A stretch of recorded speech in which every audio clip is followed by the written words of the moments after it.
In this video, I try to beat all the dungeons in Tears of the Kingdom using only ZONAI devices. The rules are, if it uses battery, it's fair game. We start on the Great Sky Island, and okay, we've already lost. But just 1 second, we'll get rid of this, and okay, there we go. The Ultra Hand Shrine I get through with ease. The Fuse Shrine, I simply use Ultra Hand on these boulders, climb up them, and get over the breakable wall. I then throw some Fire Fruit, and climb up these tiny rocks that I combined. Being the incredibly skilled gamer that I am, I have no trouble getting across this pond with just these logs and a few fans. I certainly didn't go around in circles for a bit and then end up drowning and just taking the other route. I wouldn't do that, no. I pick up a flame emitter shield and then use this soldier construct to cut the ropes in the Ascend Shrine. It was smooth sailing all the way to the paraglider, and then I mount a horse and head over to Terrytown, where I stop by the Skyview Tower and spend 30 minutes trying to throw a fire fruit at an Aracuda. I get to the Hudson construction site, realize I don't have any ZONAI charges, go and get one, and then start duplicating them. I grab my first batch of devices, head over to Kakariko Village, grab some devices from there, and start getting some shrines. Our most valuable asset this run is going to require several hearts. I learned the important lesson that you should never throw rocks at wild animals. Now there's an important device dispenser that I need to get to by going to the Linnaeru Tower. Nadra shows up just like the last video, and I use recall on a ruined ma'am, excuse me, ma'am, I need to, alright, I'll just hop on you real quick. I grab some Zonite shields and fly over to Valor Island where I get some beam emitters and some springs. We just need to make one more stop at Courage Island to get some time bombs as our last device dispenser stop before we get something very important for this run, auto build. Also, I definitely didn't build this backwards, I don't know what you're talking about. I shmoove my way on over to the Great Abandoned Central Mine, grab auto build, and then completely ignore Master Koga. I hid from this Frox long enough for it to go away, and then I blew up this ore vein to grab some large Zonite, which I promptly duplicated and exchanged for more battery cells. I unfortunately lost most of the footage of the beginning of the Rito quest, but I just went through the caves and then killed the Aracudas the same way you see me killing the Bokoblins here. I tried doing the Myomechus shrine, but unfortunately you can't throw pine cones through bars. I bombed and pineconed my way up to the Wind Temple, where I tried doing a little spinning trick with some icicle to kill the constructs, but it didn't really work. I learned you could glide through these icicles, then I had Tulin take care of the enemies, and I used a fire fruit to knock this icicle down to solve the puzzle. The rest of the Wind Temple was easy, and the only weapon you need to use against Colgera is Link's hard body. After I beat the Wind Temple, I flew on over to... okay, let's try that again. Auto build, get some stamina food, extra rocket, okay, and there we go. Lightcast Island for the Zonite Helm. I went through several more shrines to get some more hearts, grabbed some carts and construct heads, and then drove my way to Hateno Village, stopping along the way to try out my new frost emitter shield. I took a hover bike that I totally didn't also build backwards to make it over to the next tower, allowing me to reach a device dispenser that had a cannon, allowing me to open up the Anita Mimic Shrine? I had some trouble getting into the Mount Dunsel cave after the fire fruit didn't work. I tried using a Bokoblin horn, using recall on a Bokoblin horn, but then finally just settled with using a bomb. I glided my way into the Sky Mine to get the Zonite Shin Guards, spent a little time duplicating my large Zonai charges after running out, and set my sights on the Zonite Forge Island, which I couldn't reach. But I knew of a way to get there, so I went over to Zora's domain, washed off this tower, and then made my way to Floating Scales Island where, okay. So I established in the rules that whatever I use has to use battery power, right? Thankfully, there is one bow that allows me to use battery power, the Zonite bow. This is how I'm going to get past Floating Scales. Now, Sludge Lake is where I had my first real combat issue. I tried using beam emitters, cannons, and it would only do a minuscule amount of damage. Eventually I remembered that you have to get Sludge Lake wet, but even then I was doing a pittance of damage. I swung by another device dispenser to get some homing carts to hopefully make an autonomous ZONAI device that could just keep attacking it. The cannons continued to not work, but eventually I slapped a shock emitter on the end of one of them and put it into a stun lock, finally killing it and allowing me to get the Zora armor. With this, I made my way back toward the Forge Island, dived into the waterfall nearby, pushed a construct off the edge, and took this floating platform all the way to the island, dove through, and got the ZONAI waistguard.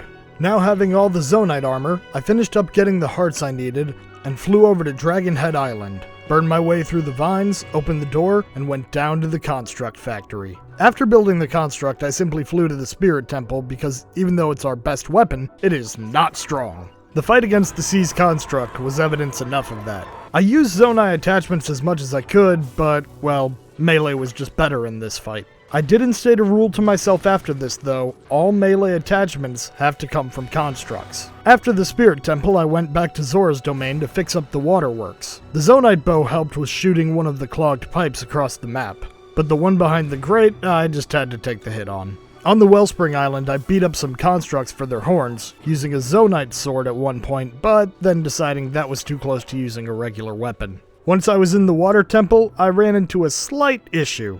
I can't activate the water wheels without a weapon, so I went to Tobias Hollow Cave and grabbed some ZONAI spears. I was only allowed to use them to activate the water wheels and my constructs though.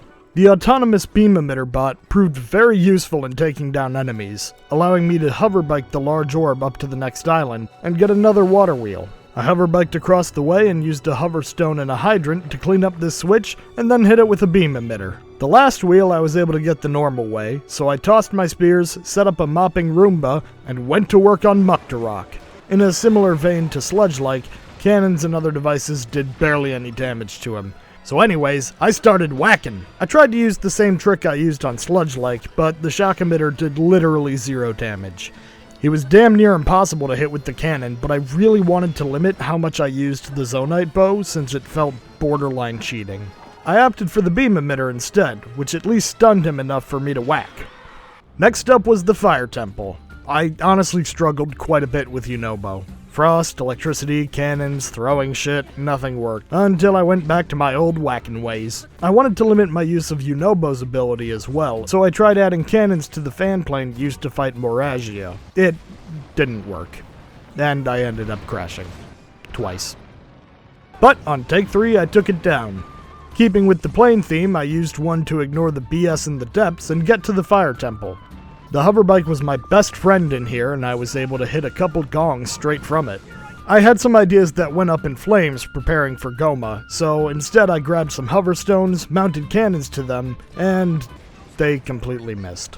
It seems to target Goma's center, but only at the ground. Putting it higher made it hit, but again, minuscule damage. Back to whacking. Using a beam emitter helped a lot too, being able to do damage from a range.